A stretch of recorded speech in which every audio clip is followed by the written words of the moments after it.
Hey guys, it's Tatas Tuesday, and I'm going to deviate a little bit from the format to come back to the format. And this will have something to do with women's inclusion in geekdom, but I have to go through the back door because this is a bit of a topical thing, and I've had a lot of disagreements with people. I'm going to take a minority opinion here. It seems that, let me explain the whole brouhaha over the new Star Trek movie. That in the new Star Trek movie, it is revealed that the John Cho incarnation of Sulu is gay, against the wishes of the original actor who played Sulu, George Takei, who is himself gay. John Cho, I do not believe, is gay. The scriptwriter for the movie, Simon Pegg, who has officially, respectfully disagreed with George Takei, and this is unfortunate because Simon Pegg is not gay. And George Takei, his objection to the whole thing is twofold. One, the character is created by Gene Roddenberry is not gay, and he believes that there should be a respect paid to the creator's wishes when it comes to how far to tweak the character in terms of reboots and moving the character forward. This is not the same as the author having, or the creator having no opinion and, so you fill in the blank. This is the creator specifically had in mind, no, Sulu is straight, and somebody decided to change him and make him gay. And George Takei's other concern is that it makes it seem like sexuality is something that can be retrofitted. And this is a sensitivity that I think a straight person can't entirely understand because you don't have that gut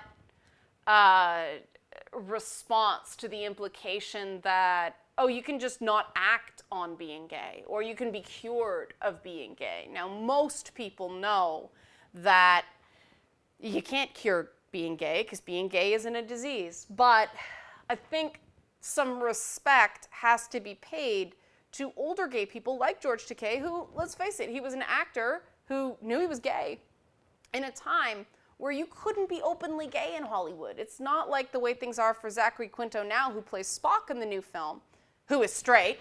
You've got a gay actor playing a straight character, and this is where I'm going to come down with George Takei, because Simon Pegg claims that he respectfully disagrees with the guy who played the character first, who is basing his decision on the wishes of the creator of the character. But Simon Pegg, who is essentially writing high-priced fan fiction and being paid handsomely for it, respectfully disagrees with George Takei that they should have created a character who is gay from the beginning, because then they're just the gay character. Guess what, Simon Pegg? You already did that. You decided a particular character was going to be gay because the actor who played him in the original series was gay. You determined that he was the gay character. You didn't pick Chekhov. You didn't pick any of the other characters. You picked the guy who you determined was the gay character. You've already done that.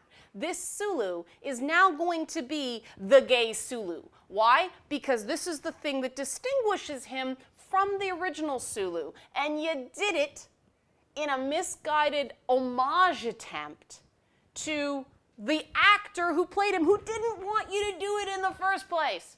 And I really take issue, and I know, minority opinion again, everyone from The Guardian to my own husband disagrees with me on this, but you don't take a part of a real person's biography, use it in fiction against their wishes, and claim you're helping.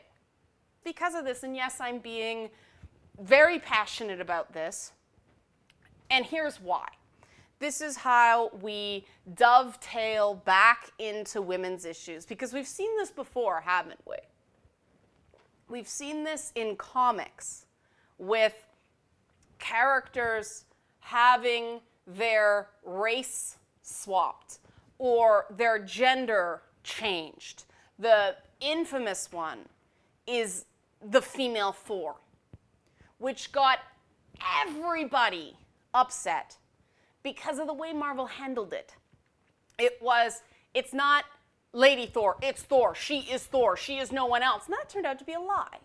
It was complete pandering, and the way they went at it is designed to upset, because that gets them a scandal on the internet, and that gets them more headlines, and that gets them more attention. It's free publicity through outrage.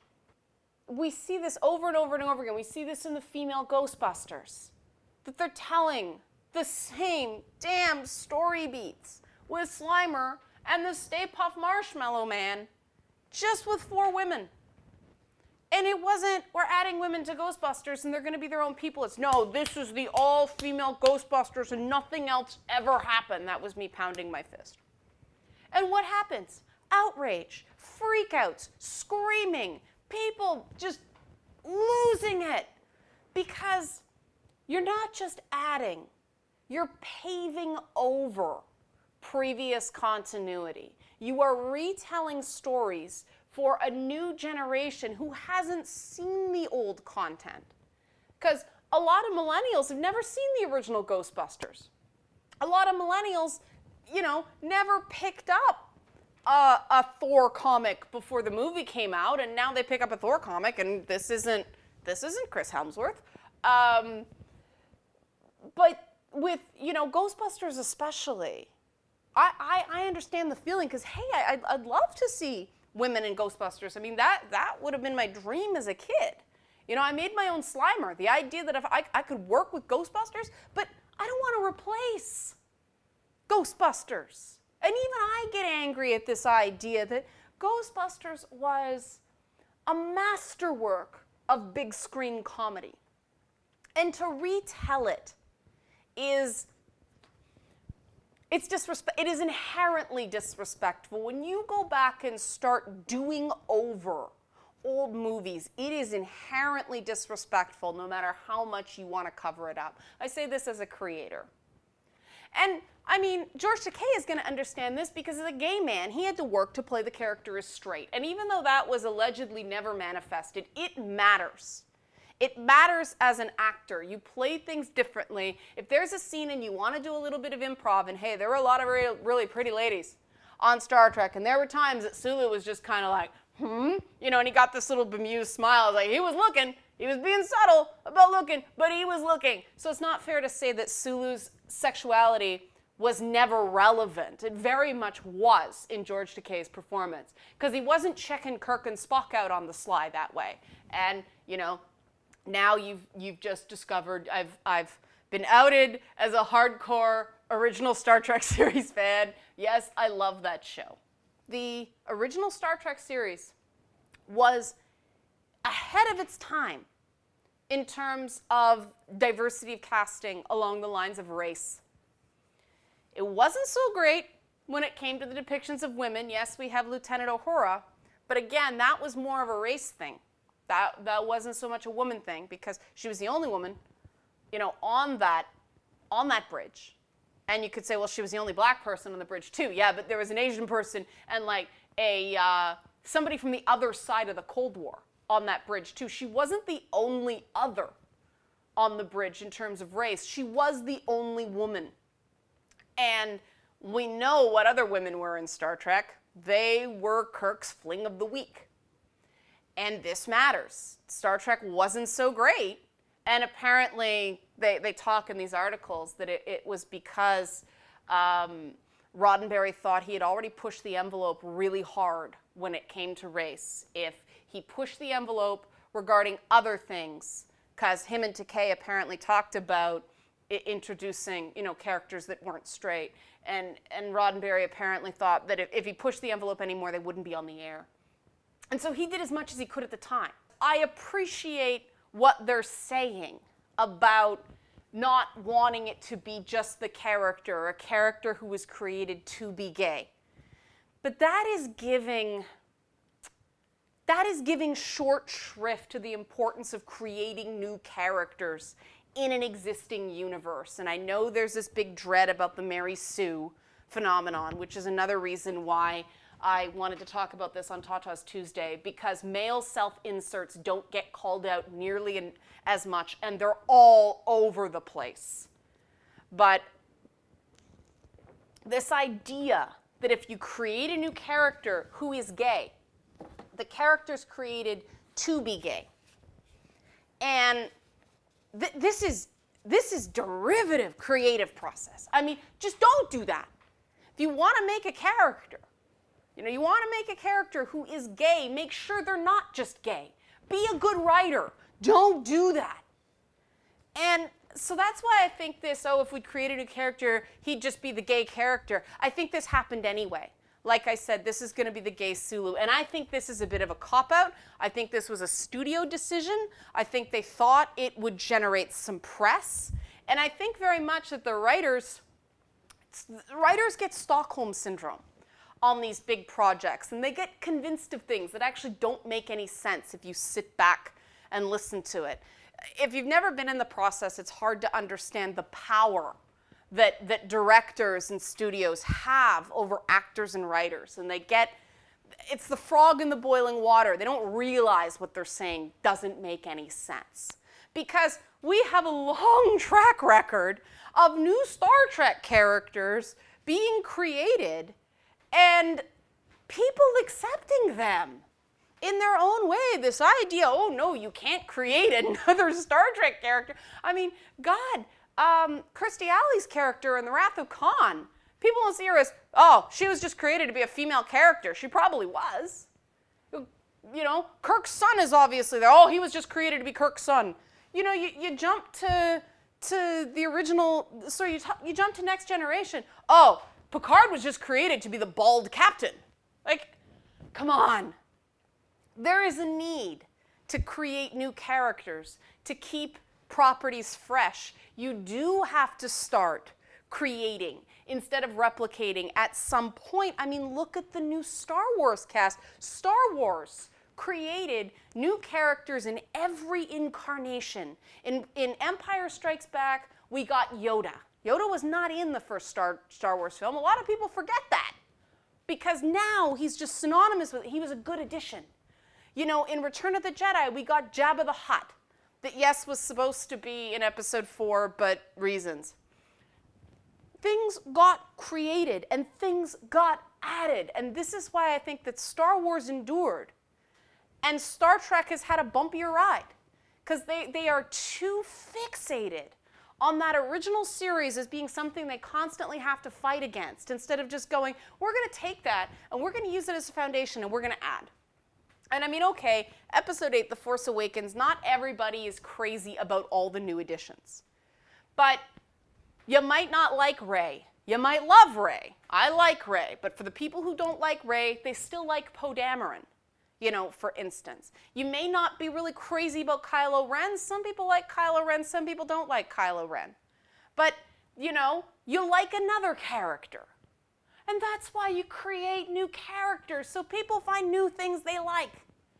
And if you create a good character and you create them as a whole character, whether they be a female character or a gay character or a white, male, straight, cisgendered character, if you are creating them to be a character and not just the woman and not just the gay character and so on and so forth, then some people may say, yeah, that's the gay character, that's the woman, but that's not how you created them.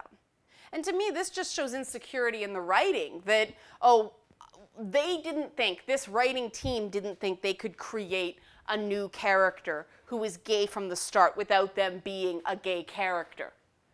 And it could just be they had no idea how to write a convincing gay character, so they had to base him on a real person, and George Takei was the most convenient person because he's so on the record as a gay rights activist. But this frustrates me as a creator, because what the hell do you mean? That means that every character addition is now a token by default if you make them anything other than a white man, and this is a dangerous precedent. Because again, like I said, the internet's calling this character gay Sulu anyway, so fail. Now there is a way to do it properly, and I've talked about this before, and this just blows this so they'd just be seen as the the gay character out of the water. Kamala freaking Khan, people. Kamala Khan. Ms. Marvel. Miss Marvel. Carol Danvers is still around. People don't see Kamala Khan just as the Muslim Ms. Marvel or the brown Ms. Marvel because she's younger. She's a different sort of character. She is properly written. She is well written, and so she's become a character in her own right. Miles Morales, who had a rough start as Spider-Man, is now seen in a character in their own right, even though they're like, oh, he's the black Hispanic Spider-Man. Yes, there are some people who still define him as that. But, you know, when you create a new character, you don't get these fights because you don't have the old people who are upset. And that's what they did right about Kamala Khan. Kamala Khan did not replace Carol Danvers. Carol Danvers is now Captain Marvel.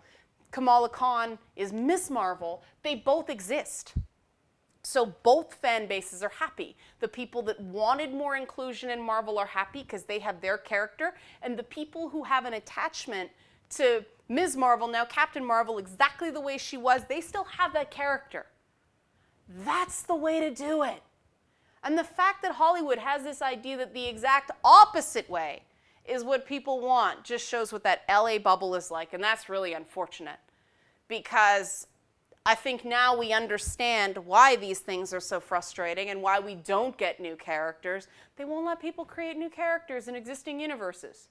You know, meanwhile, Disney creates another robot, BB-8, and is laughing all the way to the bank. They could have used R2-D2 and reprogrammed him because, oh, people would just think the BB-8 is the R2-D2 ripoff. No, Disney is smart. No, he's a little round robot. Change one thing.